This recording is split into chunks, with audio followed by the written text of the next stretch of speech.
অনাবিল আনন্দে ভাসছে রংপুর সদরের বড়বাড়ি এলাকার রিনা খাতুন ও আসাদুজ্জামানের পরিবার। তাদের ঘর আলো করে আজ জন্ম নিল এক কন্যা সন্তান। সন্তান হয়েছে, এ নিয়ে আমি অনেক খুশি। আমার মেয়ের জন্য সুস্থতা কামনা করছি। বাচ্চার জন্য কি চাই, বাচ্চার জন্য খুব খুশি, অনেক খুশি। পরিবারের মধ্যে সবারই মনে করেন যে হাসি আশঙ্কা, মনে করেন যে খুশি থাকা করার জন্য এটাই ভালো, শুভেচ্ছা এটাই চাই।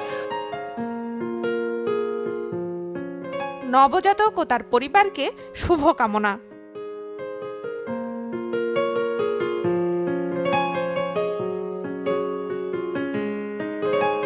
আমাদের লিটল স্টারের চাই double care twinkle baby soap, ত্বকে রাখে কোমল আর অ্যান্টিব্যাকটেরিয়াল ফর্মুলা রাখে জীবাণুমুক্ত। শুরুটা হোক যত্নে।